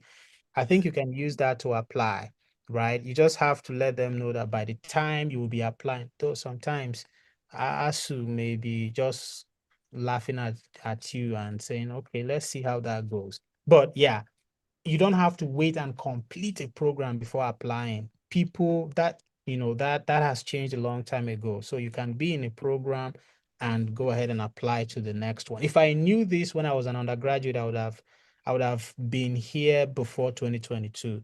So, but I just had this mindset, I have to finish the program before I apply. You can use what current transcript. You have a current Oh, transcript. yeah. Right now that I'm here, I have I can apply as we are here on Zoom. I can apply for a transcript, and in the next 1 minute, it will be in my email, and I'll just go there and gain access to it, download the entire with stamp and everything. That is the current one for this semester. So you can use the current transcript and gain admission into the next program.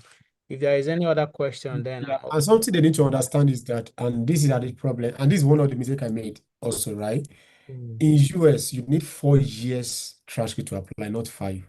So most of the country that you guys are doing 5 years courses. I know someone that they were still in UI, they were my junior. They are writing their final second semester exam, and they already gotten like admissions, PhD admission. Like they are still in school. Only God know who told them. They are only God know how they got that information that it's possible. They apply with their own level to phone level transcript. They let the school know that they are still in school and they are writing their final exam. I'm serious. Before they wrote their second semester, they were three. They got PhD, we Wow. fully funded offer before they, yeah. So some people don't know that. Some people think, well, I have to, you don't need to feel it as long as you can present to them 4 years. For example, if you have done ND before and now you are now in the university for direct entry, Yeah. ND 2 years, count as 2 years, fight 2 years, but let them know you are still in school. They Yeah. will give you admission if you qualify. That's it. They will. Yeah, and that's one thing I also want to ship in. You don't need to like wait. Even for your masters, if you have done your first year, you already have your result. No, your second year is like maybe your project and everything. You can apply. They will give you admission if you want it. They will give you. You just know when you're rounding up and that's why you see some people. They move to the US before they even finish their masters in Nigeria. They present their final thesis on Zoom Yeah. because they were still in school when they have to resume to do it for their PhD. So those are the things you guys need to know. So Gideon, what's your question? Gideon will say if I'm right. Gideon will say you're right. Gideon, are you still here? Yeah, you're still here for you to be showing on the chat box. Okay, let me see if there's any question. Gideon, Yeah, good evening. Good evening, everybody on the call. Thank you, Mr. Ugu and then Mr. Bola. I'm very blessed to be here and to be found also in your network. My question goes like, how can I align my research project topic to the research interests that professors are having within their department? Thank you very much. Bola, the promise you made to me was that you will handle this proposal questions. okay, so let me answer your research proposal. Research proposal is very simple. It's not hard, right? Research proposal contain, majorly three parts, and that's what you guys need to understand. So for research proposal, right, is how do I put the statement? It contains what you have done before. You have to link what you have done before in research, and this is the problem. You have to do what you have, because two things we are proving to them. I've done research before. I want to do this research, and this is how I think I will do this research if I want to do it. Do you get? That's the meaning of research proposal. And some schools will tell you you have to bring a topic yourself, bring a topic and write about the topic. You still need to find a way to bring a topic you can write on. Okay, so let me give you a very good example. Like I just said, the question of like I wrote about biomaterials. Okay, so if I want to write a research proposal on biomaterials, three things are very important. I need to explain they need to understand the meaning of biomaterials. Why biomaterials? Why is biomaterial important? You have to go from a broad, topic. You keep on narrowing it down, right? Okay, how will I carry out, this thing about materials? Okay, fine. I'm going to do this. I'm going to do synthesis of this and this and that and that and that. In a research proposal, they want you to go in details. In SOP, you just show interest. You don't need to go into this at all. These are my interests, how I have interest in this. But for research proposal, you have to go in depth details. Like they even expect to have even read some journals, to make a point. So research project serve as a blueprint for a research project. And we are still going to write, you are still going to write it. At least at least you wrote one, and when you're already resumed. Right. So you must show help to organize your ideas, demonstrate the significance of your study and secure approval for funding or from supervisor. That's what research proposal. It's not really something, deep like that. I think it's even SOP is even harder to write than research proposal. Yes. Because exam proposal, you know everything you want to write. You know why you want to do this thing. There's a papers online you can go and share to like bring out information, put everything there, sign the papers and everything. Yeah. All right. I will add something. You know, is that? Can you? Where's the sound coming from? Okay. Okay. Yeah, so different disciplines have different ways that they approach research proposal. I will talk specifically about how my discipline approaches it, both in public health and in communication field, but basically it's what is applicable in most fields. So what is the title of that project? The title sort of gives us insight into what you are interested in working on, right? Give it a title, try to frame it. The title can, evolve and change over time, but at this moment, how do you envisage that title? How do you envisage the project through the lens of a title? Let us have a title. And then after that, introduce us to that project, right? It could be run us through the background, run us through what you think is the problem, make your problem statement within that. So you are doing literature review. Using literature review, you are giving us a background to the problem and the significance of the study, why this study, why it matters, why that urgency, why do we need to solve this problem, right? And then after that, you sort of, state your RQs, research questions, and hypotheses, depending on the approach that is most common in your field. In my field, what we do is that you are writing your literature review, you are posing the hypothesis and the research questions and you proceed. You keep going like that. So that way, in my field, that is why mostly my field is a writing program. It's writing heavy. So you have to justify. And something that I've noticed is that when you read papers that are related to health com, you see that you might have up to 6, 7 pages of literature review. Go to other fields, you have 1 page or half page of introduction. They don't want long story. They just run you through the background, why it's a problem, and then they jump into their hypothesis and all that. So after that, methods. That's the how. How do you intend to achieve this? How are you going to do this? What methodology? Is this going to be an experiment?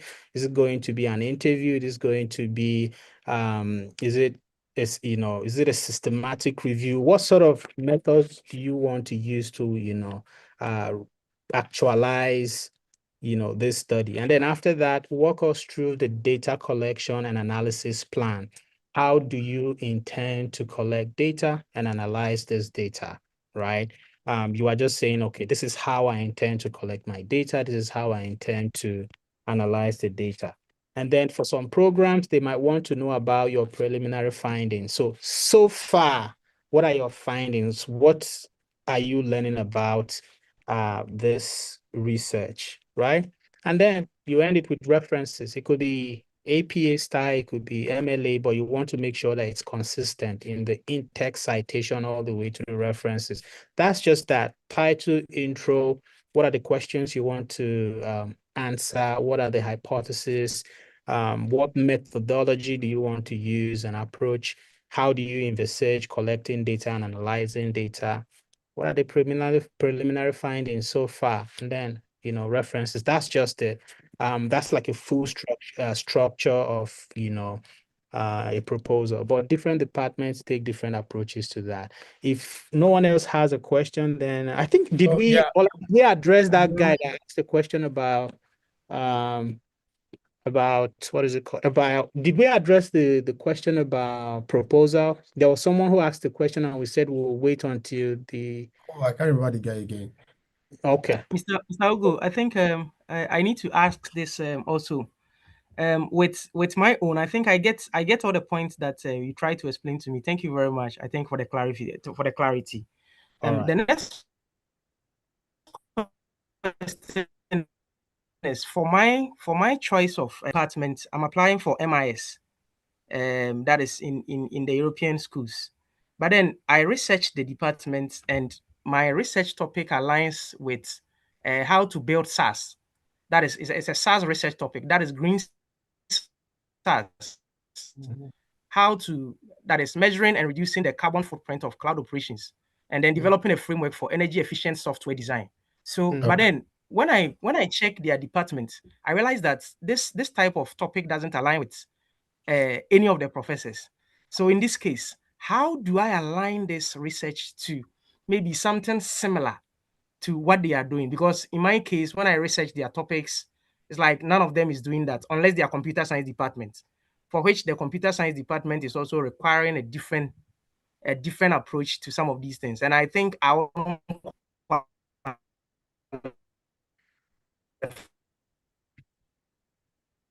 Okay, so let me answer your question, right? One thing you need to their understand is qualifications. So I have to just align one in which all my qualifications.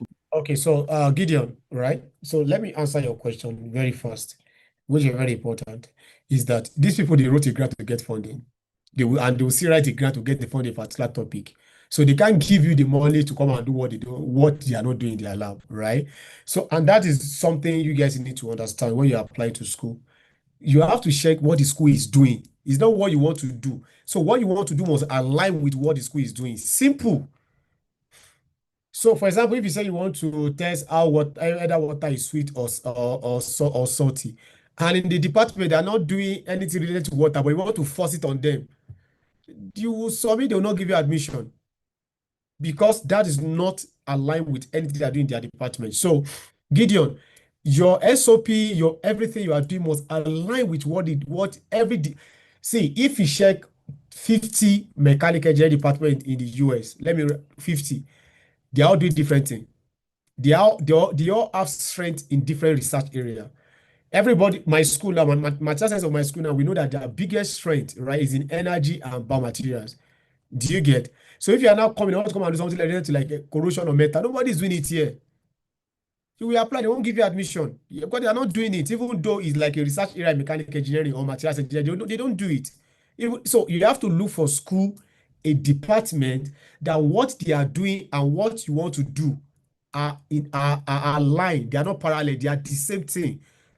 That is only way you have a chance of getting to a school. Yeah, that will be my point. Yeah, I think you said something here that I really want to talk about. What was that about? Yeah.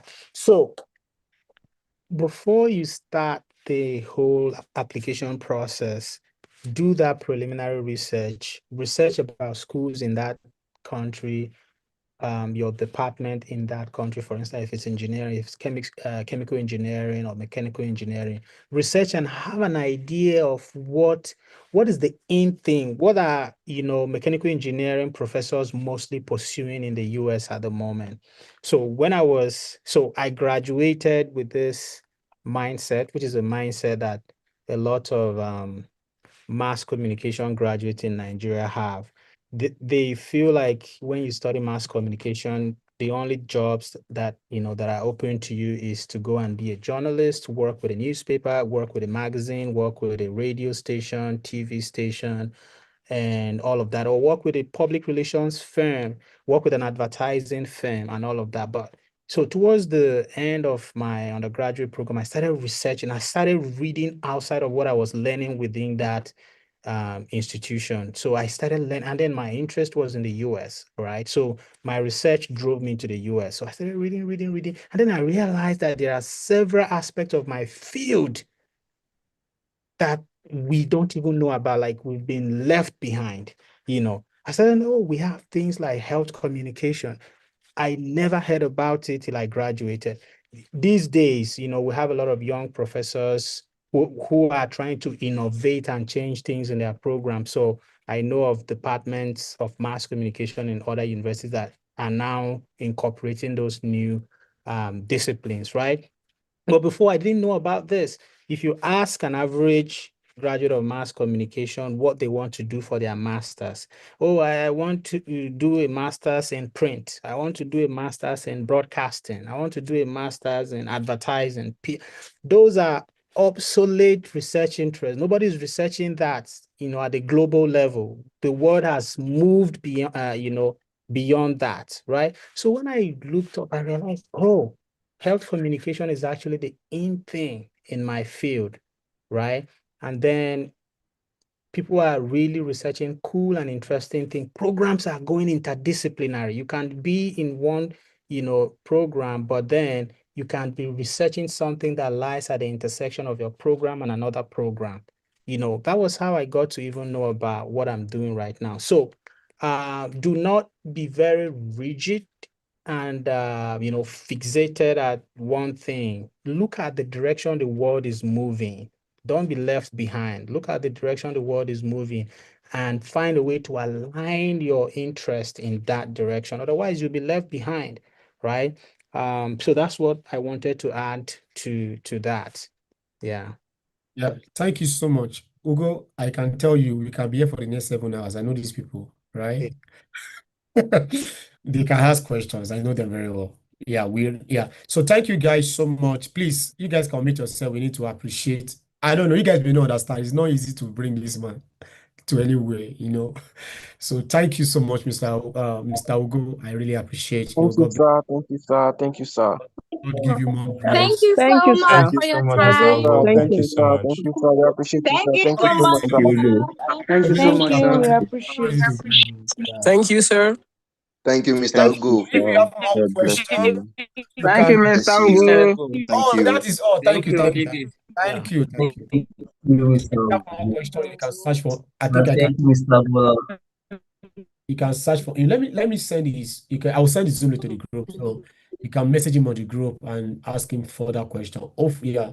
Like I said, he has a very large, social media, space and everything. So it may be very hard for him to like answer your question. But if it's something that is pending, You can ask me, I can reach out to him, and I can give you guys the feedback. Thank you so much, Mr. Ugo. Yeah, thank you for taking away 2 hours plus of your time, to talk, to hear yourself. God bless you and God keep you. Thank you so much. Yeah, Yeah, my pleasure. guys.